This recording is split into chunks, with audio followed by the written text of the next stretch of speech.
ইউরোপে অবৈধভাবে এক দেশ থেকে অন্য দেশে সীমানা পার হওয়াকে সাধারণভাবে গেম মারা বলা হয়ে থাকে। দালালের মাধ্যম, রুট, গাড়ির ধরন ও ঝুঁকি অনুযায়ী খরচ কম বেশি হয়। 2026 সালের তথ্যানুযায়ী মলদোভা থেকে রোমানিয়া এবং ইতালি যাওয়ার আনুমানিক খরচ ও রুট সম্পর্কে বিস্তারিত তথ্য নিচে দেওয়া হলো। 1. মলদোভা থেকে রোমানিয়া, মলদোভা টু রোমেনিয়া। মলদোভার সাথে রোমানিয়ার সরাসরি সীমান্ত রয়েছে। রোমানিয়া সেঙ্গেনভুক্ত হওয়ায় এই সীমানা পার হওয়ার চাহিদা ও ঝুঁকি উভয়ই বেশি। আনুমানিক খরচ 4,000 থেকে 6,000 ইউরো, বাংলাদেশি টাকায় প্রায় 5 লাখ থেকে 7.5 লাখ টাকা। যানবাহন পদ্ধতি: ট্যাক্সি, প্রাইভেট কারের গোপন ট্রাঙ্ক, সীমান্ত নদী পার হওয়া বা জঙ্গল রুট। 2. মলদোভা থেকে Italy, Moldova two Italy. Moldova থেকে সরাসরি ইতালি যাওয়ার জন্য রোমানিয়া, হাঙ্গেরি ও স্লোভেনিয়ার মতো কয়েকটি দেশের বর্ডার পার হতে হয়। এটি একটি দীর্ঘ এবং জটিল রুট। আনুমানিক খরচ 8,000 থেকে 12,000 ইউরো, বাংলাদেশি টাকায় প্রায় 10 লাখ থেকে 15 লাখ টাকা। যানবাহন পদ্ধতি: সম্পূর্ণ ট্যাক্সি গেম, গাড়ির মাধ্যমে এক বর্ডার থেকে আরেক বর্ডারে পৌঁছানো, অথবা লরি ট্রাক রুট। ঝুঁকি ও গুরুত্বপূর্ণ বিষয়সমূহ: আইনি ও জীবন ঝুঁকি। 1. সেঙ্গেন বর্ডার কড়াকড়ি। বর্তমানে রোমানিয়া সেঙ্গেনভুক্ত হওয়ায় বর্ডার পুলিশ এবং ড্রোন সার্ভেইল্যান্স অনেক শক্তিশালী। ধরা পড়লে জেল, জরিমানা এবং ডিপোর্ট, দেশে ফেরত পাঠানো হতে হয়। 2. Euro travel ban. ধরা পড়লে 1 থেকে 5 বছরের জন্য সেঙ্গেনভুক্ত কোনো দেশে প্রবেশের ওপর নিষেধাজ্ঞা, ব্যান জারি করা হতে পারে। 3. দালালদের প্রতারণা। অনেক সময় দালালরা টাকা নিয়ে মাঝপথে বা জঙ্গলে ফেলে রেখে পালিয়ে যায়।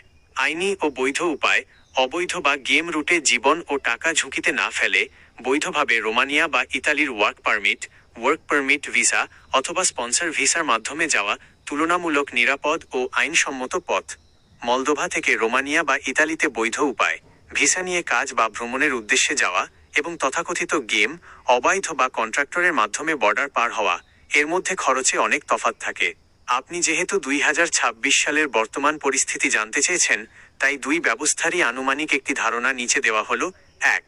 রোমানিয়া যাওয়ার খরচ। মলদোভা ও রোমানিয়া একদম পাশাপাশি দেশ। রোমানিয়া এখন পুরোপুরি সেঙ্গেন অঞ্চলের অংশ। বৈধ উপায়: ওয়ার্ক পারমিট বা ভিজিট ভিসা। মলদোভা থেকে রোমানিয়ার ওয়ার্ক পারমিট প্রসেসিং ও প্রয়োজনীয় ডকুমেন্টস বানাতে প্রায় 1,500 থেকে 2,500 ইউরো, বাংলাদেশের টাকায় প্রায় 2 লক্ষ থেকে 3.5 লাখ টাকা খরচ হতে পারে। বিমান বা বাস ভাড়া অত্যন্ত কম, 50 থেকে 100 ইউরো। অনফিশিয়াল বাই এজেন্ট গেম মাধ্যম। দালাল বা এজেন্টের মাধ্যমে সীমান্ত পার হওয়ার জন্য বা কোনো অবৈধ চুক্তি করতে সাধারণত 2,500 থেকে 4,000 ইউরো, প্রায় 3.5 লক্ষ থেকে 5.5 লাখ টাকা চেয়ে থাকে। 2. ইতালি যাওয়ার খরচ। মলদোভা থেকে ইতালি যাওয়ার দূরত্ব ও ঝুঁকি রোমানিয়ার চেয়ে বেশি। ইতালি পৌঁছানোর খরচেও পার্থক্য রয়েছে। বৈধ উপায়: ফ্ল্যাসি বা সেনজেন ভিসা। মলদোভায় অবস্থানরত অবস্থায় স্পন্সরশিপ বা ভিসার আবেদন ফিসহ আনুষঙ্গিক খরচ সাধারণত 2,000 থেকে 3,500 ইউরো, প্রায় 2.8 লক্ষ থেকে 5 লাখ টাকা। অনফিশিয়াল বয় দালাল গেম মাধ্যম। মলদোভা বা রোমানিয়া সীমান্ত থেকে ইতালি পৌঁছানোর জন্য দালালরা চুক্তিভেদে 4,000 থেকে 7,000 ইউরো, প্রায় 5.5 লক্ষ থেকে 10 লাখ টাকা পর্যন্ত দাবি করে।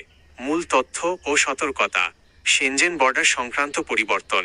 রোমানিয়া সেনজেনভুক্ত হওয়ায় মলদোভা রোমানিয়া সীমান্তে এখন কঠোর সিকিউরিটি ও চেকিং থাকে। তাই কোনো অবৈধ বা গেম প্রক্রিয়ায় ঝুঁকি অনেক বেড়ে গেছে। আইনি ঝুঁকি: অবৈধ উপায়ে অন্য দেশে প্রবেশ করতে গিয়ে ধরা পড়লে ফেরত পাঠানো, ডিপোর্টেশন, জেল অথবা ইউরোপে ঢোকার ওপর কয়েক বছরের ব্যান বা নিষেধাজ্ঞা পড়তে পারে। প্রতারণা: দালাল বা এজেন্টরা প্রায়ই মিথ্যা প্রতিশ্রুতি দিয়ে বিপুল পরিমাণ টাকা হাতিয়ে নেয়। পরামর্শ: মলদোভায় বৈধভাবে কর্মরত থাকলে রোমানিয়া বা ইতালির বৈধ ওয়ার্ক পারমিট, জব অফার অথবা স্পন্সরশিপের জন্য আবেদন করাই সবচেয়ে নিরাপদ ও সাশ্রয়ী উপায়।